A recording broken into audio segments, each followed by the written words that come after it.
Et j'ai le plaisir d'accueillir ce soir Sophie Dravinel. Bonsoir, vous êtes grand reporter au Figaro. Merci d'être avec nous. Adélaïde Zulfikar-Passig, bonsoir. Bonsoir. Vous êtes directrice de BVA Opinion. Merci d'avoir accepté notre invitation. Fabien Escalona est également sur ce plateau. Bonsoir. Vous êtes chercheur en sciences politiques, analyste à Mediapart. Et Olivier Roucan est également là pour nous accompagner. Bonsoir. Politologue, chercheur associé au CERSA. C'est le Centre d'études et de recherche de sciences administratives et politiques. Première question pour vous, Sophie Dravinel. Ce ralliement de Manuel Valls à Emmanuel Macron, ce n'est pas une surprise, il met ainsi fin à une sorte de faux suspense, mais c'est quand même un nouveau coup dur qui fragilise un peu plus Benoît Hamon. Oui, c'est absolument, ce n'est pas du tout une surprise, c'était même quelque chose qui avait été prévu, annoncé, planifié, plus ou moins officieusement, officiellement, les uns les autres venant nier ce que l'autre affirmait. Mais là, voilà, on y est, et de fait, le coup est rude, le choc est frontal. Même s'ils affirment du côté de Benoît Hamon que Manuel Valls ne représente plus que lui-même avec une poignée de députés, c'est un des pans du PS qui est en train de basculer sérieusement. Et je vous propose d'ailleurs d'écouter la réaction de Benoît Hamon, puisqu'il a convoqué la presse indignée à 13h30 environ. Et écoutez ce qu'il a dit. Les inspirateurs, les porte-paroles et les théoriciens des décisions qui ont fait tant de mal à la gauche sur la déchéance de nationalité ou la loi travail ont trouvé ou trouvent refuge désormais chez Emmanuel Macron. Il n'y a plus ni excuse ni prétexte. La gauche, pour gagner, doit se rassembler. J'appelle les sociaux-démocrates intimement attachés au progrès social et à la démocratie, mais aussi le Parti communiste, les communistes et Pierre Laurent, les Insoumis et Jean-Luc Mélenchon, à réunir leurs forces aux miennes. C'est un appel désespéré, selon vous, Adélaïde Zulfikar-Passig, ce qu'on vient d'entendre de la part de Benoît Hamon, un appel désespéré. On voit qu'il essaye d'à nouveau de relancer l'unité de la gauche avec cet appel à Jean-Luc Mélenchon, à Pierre Laurent. C'est vrai qu'il est dans une situation délicate, et d'autant plus délicate depuis la semaine dernière, suite au débat notamment, où il a vu sa dynamique se faiblir encore plus, et il se retrouve derrière Jean-Luc Mélenchon dans bon nombre d'enquêtes d'opinion. Et en fait, la difficulté pour lui aujourd'hui, c'est de réussir d'une part à concilier les électeurs qui ont choisi de voter pour lui à la primaire, qui sont plutôt en désaccord avec la ligne gouvernementale, tout en rassurant les électeurs socialistes qui sont encore des soutiens du gouvernement. Donc il a cette équation difficile à résoudre et qu'il a du mal à résoudre aujourd'hui, puisque quand on regarde son socle électoral, on voit qu'il arrive à séduire à peine plus de 10% des électeurs de Jean-Luc Mélenchon en 2012 et qu'il ne convainc qu'un électeur, un sympathisant socialiste sur deux. Donc on voit bien qu'aujourd'hui, sa stratégie, elle est un petit peu dans l'impasse, et qu'effectivement, c'est un peu un appel, comme vous le disiez, je ne sais pas comment vous l'avez formulé, mais voilà, un appel désespéré. Oui, vous partagez cette analyse, Fabien Escalona? Oui, il y avait un aspect surréaliste, je trouve, à la déclaration, puisque vous avez dit qu'il essaye de relancer l'union à gauche. En fait, il essaye de lancer l'union à gauche parce qu'il n'a pas vraiment essayé auparavant. La lettre de Jean-Luc Mélenchon était restée sans réponse, même s'il y avait une petite rencontre au restaurant. Mais enfin, ils étaient restés très en froid. Voilà, c'était resté d'ordre privé. Et là, il fait ce geste-là, un geste assez, sans en dire beaucoup d'ailleurs, tout simplement un appel, un moment où effectivement il est passé derrière dans les enquêtes d'opinion, et c'est probable que ça continue, que les électeurs de gauche continuent à se polariser sur le candidat de gauche en tête. Donc là, c'est un peu la dernière chance pour lui. Ouais, Olivier Roucan, il n'arrivera pas à refaire son avance sur Jean-Luc Mélenchon, à Benoît Hamon. On voit qu'il a dévissé dans les sondages et qu'il se place 4e maintenant. Oui, et puis un candidat présidentiel, ça ne demande pas quelque chose. C'est-à-dire que c'est un peu quand même un aveu de faiblesse de demander une discussion à un candidat de front de gauche qui est soutenu par les communistes. Mais enfin là, il y a quand même une situation qui est ambiguë, et il faut penser à la suite. Donc c'est vrai que sur le plan de la communication présidentielle, c'est pas, à mon avis, très efficace, mais on voit bien l'arrière-pensée. L'arrière-pensée, c'est les législatives qui sont à organiser. Et il est vrai, à en croire Pierre Laurent et sa réaction aujourd'hui, qu'il y a là des hésitations, donc il faut qu'il discute. Mais sur le plan de la présidentielle, de la présidentialité, c'est pas une organisation de discussion entre courants de gauche ou de ce qu'il en reste. Donc ça ne va pas aider le candidat Benoît Hamon à augmenter sa présidentialité. Ça peut simplement aider peut-être pour la suite à préparer les législatives et à faire comprendre à Jean-Luc Mélenchon que pour la bataille d'après, il n'est pas forcément en position de force. Mais j'allais dire, c'est comme si on avouait là qu'on abandonnait le jeu en cours. Sophie Dravinel. Oui, je confirme. Pour moi, on est vraiment dans l'après parce que déjà, techniquement, vous êtes peut-être plus capé que moi pour le savoir, mais je crois qu'il est désormais impossible pour un candidat de renoncer, sauf vraiment une impossibilité. Et puis, il y a des enjeux financiers qui seraient énormes. Donc, c'est totalement illusoire de croire.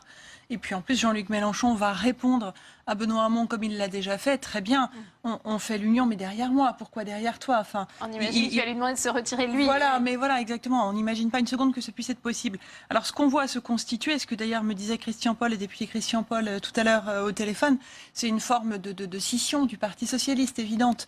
Après, reste à savoir vers qui ira Jean-Christophe Cambadélis. Je veux dire, qui va garder les meubles dans ce divorce du parti de Solferino. Mais il y a une sorte de Podemos à la française qui pourrait se constituer dans le cadre des législatives, avec par la suite, et si possible, la constitution de groupes différents qui se constitueront pour former une sorte de coalition si jamais Emmanuel Macron devait ne pas avoir de majorité au Parlement, ce qui est possible, voire probable, parce que si de nombreux électeurs se tournent vers lui à la présidentielle, il est possible que pour les législatives, ils reviennent vers les partis de gouvernement plus classiques. Ouais. Justement, vous parlez, Sophie Dravinel, d'Emmanuel Macron, Adélaïde Sulfi-Carpassic. Est-ce que le ralliement de Manuel Valls, on a vu, Emmanuel Macron lui a dit merci, mais bon, du bout des lèvres, on savait qu'il n'était pas vraiment le bienvenu. Ça va peut-être un petit peu bien affaiblir Emmanuel Macron, selon vous ? C'est probable en effet que ça ne fasse pas cette affaire, puisque en réalité, même si le positionnement de Benoît Hamon est beaucoup plus proche de celui de Jean-Luc Mélenchon, en termes de sociologie des électorats, il a un électorat assez proche de celui de Jean-Luc Mélenchon, mais en réalité, là où il est le plus concurrencé, c'est sur sa droite, si j'ose dire, par Emmanuel Macron, qui aujourd'hui, sur son nom, aujourd'hui a une grande moitié des sympathisants socialistes, qui a séduit une moitié également des électeurs de François Hollande de 2012, et on voit bien aujourd'hui que l'électorat de Benoît Hamon, il n'est pas encore complètement cristallisé. Un électeur sur deux environ nous dit « je ne suis pas encore sûr de mon choix ». Cet électorat-là, il hésite entre un vote pour Jean-Luc Mélenchon et un vote encore plus important pour Emmanuel Macron. Donc effectivement, ce ralliement pourrait convaincre ces électeurs de basculer définitivement vers Emmanuel Macron. Ouais. Fabien Escalona, quelle lecture faites-vous, vous, de ce ralliement de Manuel Valls à Emmanuel Macron, sachant qu'il n'était pas le bienvenu? C'est aussi le parti qui se joue derrière vous, selon vous?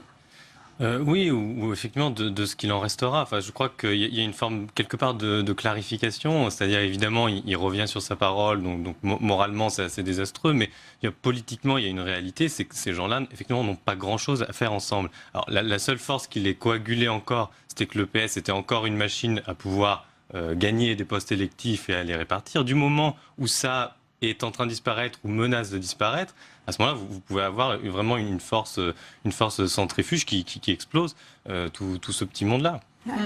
Avec des conséquences sur la gestion des collectivités locales, parce que on ne pense pas à l'effet, à déflagration qui pourra s'en suivre, mais vous avez des majorités qui, dans certaines collectivités locales, vont avoir du mal à tenir. Donc, c'est quelque chose qui aura un écho très fort. Et on voit bien quand même que le Parti socialiste, la majorité de son électorat, sa sociologie, mais qui est un parti d'élus aussi, justement, on voit bien que c'était un parti de centre-gauche progressivement qui s'était constitué.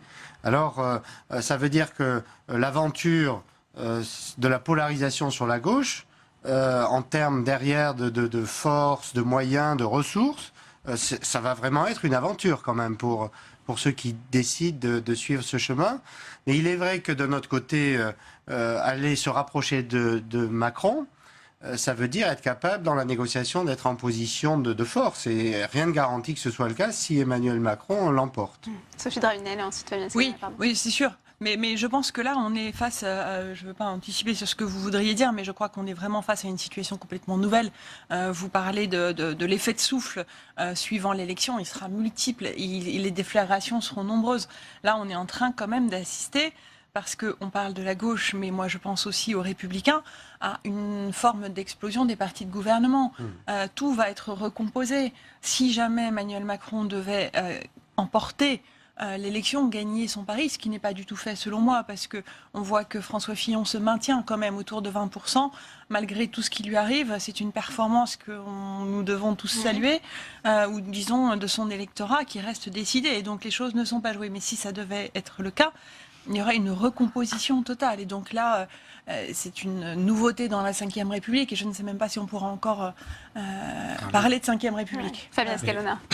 Oui, je crois qu'on a beaucoup annoncé en fait dans le passé la mort du PS, l'éclatement du PS, c'est quelque chose qui est quand même récurrent. Il se trouve que pour le coup, cette fois-ci, on a quand même beaucoup de facteurs qui font que ça apparaît un peu plus sérieux qu'auparavant. Et auparavant, vous aviez des éléments de protection en fait, et tous les mécanismes de la Ve République, notamment le mode de scrutin à 2 tours, la centralité de l'élection présidentielle, faisaient que le PS était conforté en tant que grand parti de gouvernement. Aujourd'hui, ces mécanismes ne fonctionnent plus, ils ne suffisent plus. Et vous pouvez tout à fait avoir une sorte de descente aux enfers, comme ça s'est produit aux Pays-Bas récemment, où là, il y a moins ces mécanismes de protection, où vous avez un système qui est très proportionnel. Et dans ce cas-là, vous voyez les sociodémocrates néerlandais qui ont fini à moins de 6%, donc un score absolument désastreux. Adélie Karpathy, pardon. Et justement, aussi, on a entendu ce matin Manuel Valls qui se justifiait par rapport à cette menace très élevée que fait peser Marine Le Pen sur la République. Ça, c'est un argument aussi qui pèse ce vote utile, finalement, de la part de Manuel Valls. Clairement, c'est effectivement quelque chose qui dessert Benoît Hamon, parce qu'il est pris en tenaille avec sur sa droite des électeurs qui effectivement sont tentés par un vote pour Emmanuel Macron. Pour voter utile, et voter utile pour eux ne veut pas dire voter forcément contre Marine Le Pen, mais veut surtout dire éviter de se retrouver dans une situation où il devrait choisir entre François Fillon et Marine Le Pen au second tour. Et sur sa gauche, je le disais, avait tenaillé par Jean-Luc Mélenchon, qui, quelque part, représente par rapport à ce qu'il est, l'original par rapport à la copie. Donc, mais ce que je voulais dire par rapport à ce que vous disiez et par rapport au scénario que vous décriviez à gauche et même chez les Républicains, c'est qu'on voit, ça questionne aussi la légitimité des primaires. Oui. On voit que ça a quand même donné, ça a donné quand même quelque chose d'assez atypique, avec un candidat... Il n'y aura plus de primaires, certainement. Je crois qu'ils sont un petit peu vaccinés, ou plus sous cette voilà, peut-être. Parce qu'effectivement, par exemple, on voit pour Benoît Hamon, très clairement, il a gagné grâce à un projet et des propositions qui étaient originales. Le revenu universel lui a permis d'abord d'être identifié, de maîtriser un petit peu l'agenda de la primaire.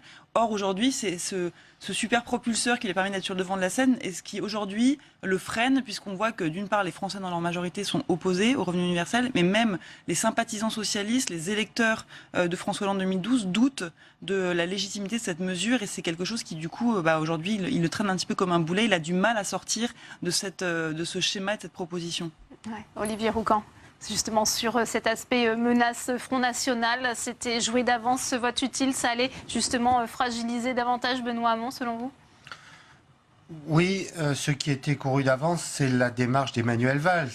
C'est la raison pour laquelle l'échange d'anathèmes sur la trahison n'intéresse pas, à mon avis, l'opinion publique. C'est-à-dire qu'on a toujours l'impression que ce sont des éternels règlements de compte qui avant avaient le mérite, puisque vous parliez des primaires, d'être un peu confinés dans le fonctionnement interne du Parti socialiste jusqu'au Congrès, et qui maintenant se règlent sur la place publique.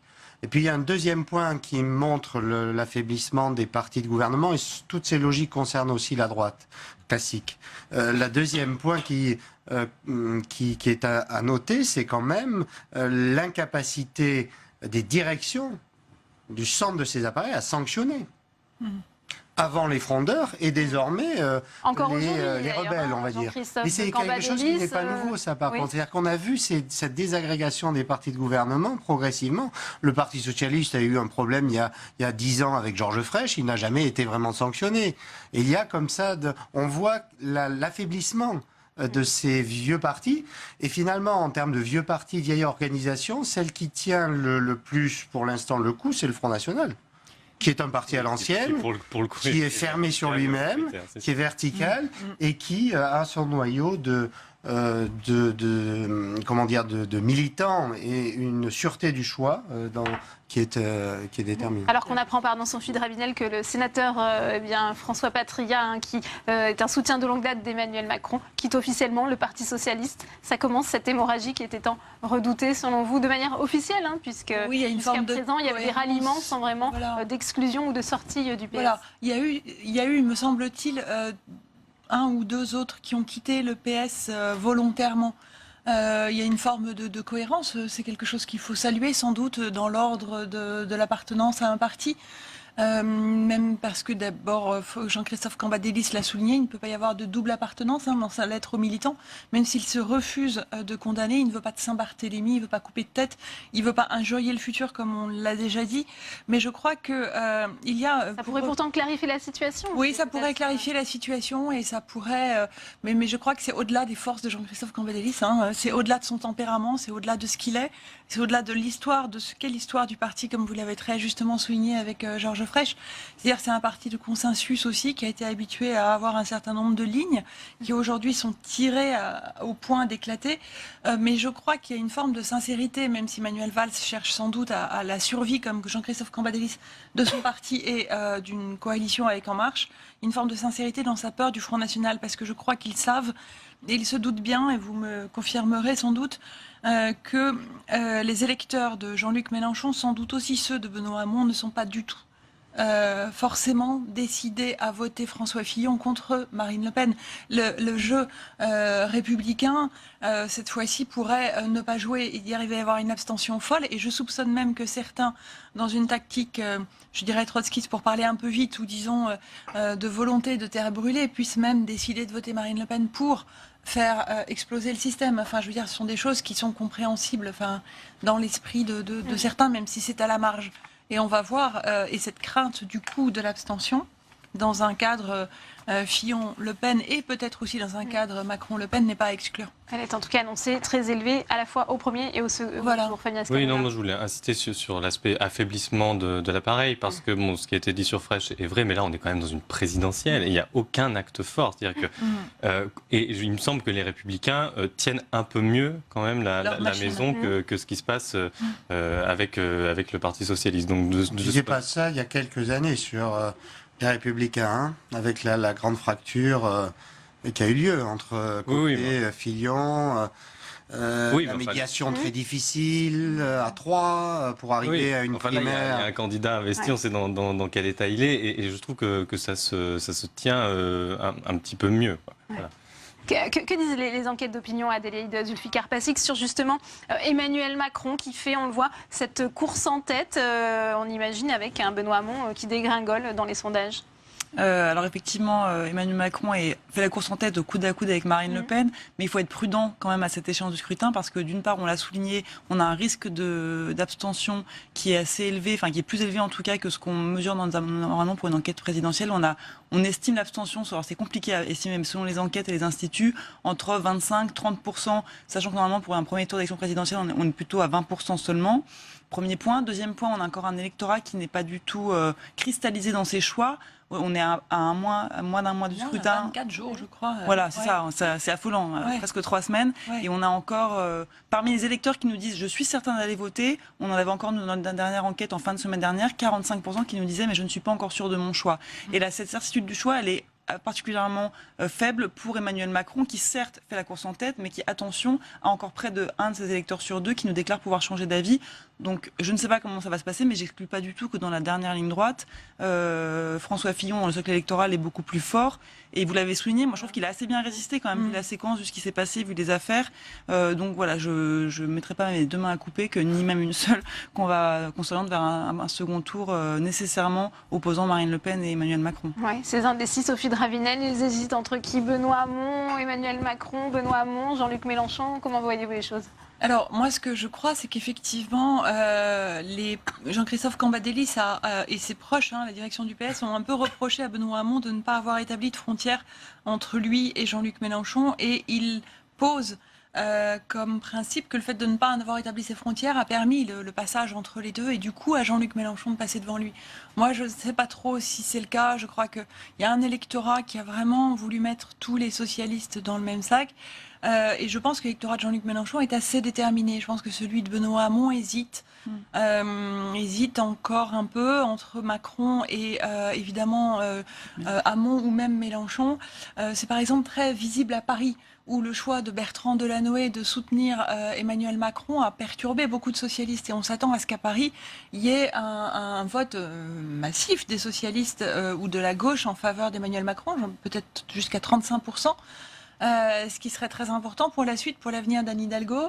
Et de ce point de vue-là, on le verra ailleurs en France. Donc voilà, c'est cette mobilité-là que je vois entre Hamon et Macron. Justement, ce qui a décidé Manuel Valls peut-être aussi annoncer de manière officielle son ralliement, c'est justement ce qu'on appelle cette inversion des courbes, ce passage de Jean-Luc Mélenchon devant Benoît Hamon. Ça a été le signal, le top départ finalement pour Manuel Valls qui critiquait déjà la stratégie de Benoît Hamon depuis longtemps. Qui critiquait la stratégie, trop à gauche, trop inaudible, même trop innovante, pas assez réaliste, c'était son... Mais le problème, c'est en effet cette affaire du Front National, et je crois que tactiquement... Alors Olivier Roucan, pardon, parce qu'on va tout de suite retourner en direct du meeting de Benoît Hamon à Lille, puisque Tam Tranui est avec Cécile Duflot, ancienne ministre. C'est à vous, Tam.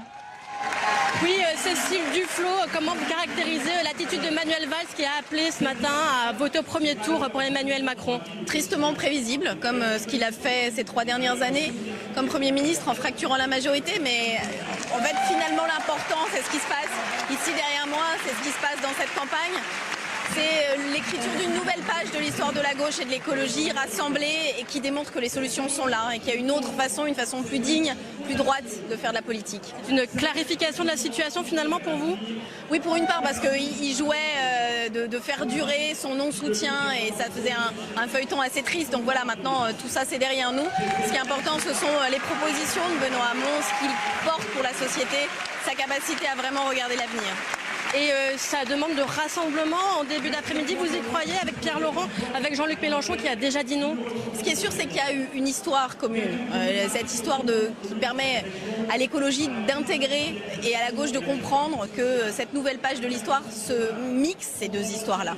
Et effectivement, au sein de ceux qui sont autour de Jean-Luc Mélenchon, cette prise de conscience, elle existe aussi. Donc il peut y avoir, de la part de ceux qui regardent ça de l'extérieur, un sentiment de gâchis. Donc il ne faut jamais oublier que ceux dont on est le plus proche ne sont pas les ennemis principaux. Voilà, et je pense que c'est ça le message essentiel de Benoît Hamon.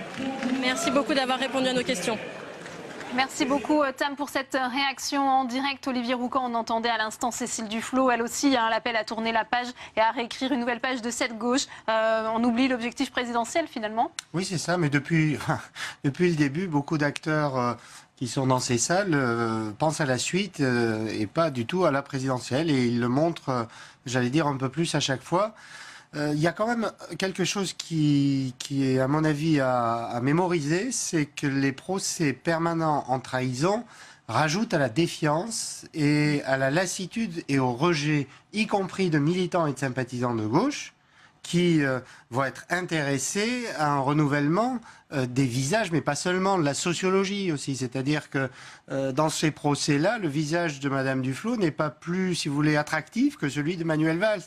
Ils jouent perdants tous dans cette affaire. Ils se renvoient dos à dos. Juste un mot, effectivement, à frondeur ennemi. Ça, Jean-Christophe Cambadélis le dit et les proches de Manuel Valls le disent. Ils nous ont, pour parler vulgairement, ils nous ont emmerdés pendant 5 ans. Voilà, c'est le résultat. Le résultat est là et finalement, c'est une gauche qui se neutralise. Ouais, moi, Fabien Scalona. je crois que Benoît Hamon avait déjà un calendrier très difficile, en fait, assez épouvantable pour bâtir une stratégie efficace. Il a fait énormément d'erreurs qui font qu'aujourd'hui, il se retrouve dans la situation dont on parle. Maintenant, le gros défi pour lui, c'est de prouver l'utilité de sa candidature. Parce qu'on parlait de la candidature de Mélenchon, l'utilité, elle est évidente. C'est pour tous les électeurs de gauche qui veulent clamer leur exaspération de ce quinquennat, ça reste le vote le plus efficace. Par contre, quelle est l'utilité de Benoît Hamon? Celle-là, elle est quand même minorée parce qu'il reste dans cet appareil. Et puis accéder au second tour, ça ne paraît pas possible en l'état actuel des choses. Donc il va devoir prouver son utilité dans cette campagne. Ouais. Adélaïde Zulfikar-Passi qui va pouvoir, dans ce temps restreint qui lui reste avant le premier tour, prouver de l'utilité de sa candidature. Benoît Hamon, selon vous? Ça paraît complexe, en tout cas si l'objectif est pour lui de figurer au second tour, parce que même si effectivement il peut bénéficier du report d'une partie des indécis, on évoquait tout à l'heure les indécis d'Emmanuel Macron et de Jean-Luc Mélenchon, qui, on voit clairement dans les enquêtes d'opinion, il y a un jeu de vase communicant et qui pourrait basculer vers lui. Ils sont suffisamment peu nombreux, ces indécis, à pouvoir lui apporter suffisamment de voix pour pouvoir figurer au second tour. Donc de ce point de vue, en tout cas, cas, ça risque d'être compliqué. Pour la suite et sa capacité à peser dans la reconstruction du Parti socialiste, c'est une autre histoire, mais on voit bien que les choses s'annoncent difficiles, quels que soient les termes envisagés. Eh bien, merci à vous pour votre analyse. Merci à tous les quatre d'avoir participé à ce débat. Fin de cette édition. Merci à vous de l'avoir suivi. Très bonne soirée et à demain.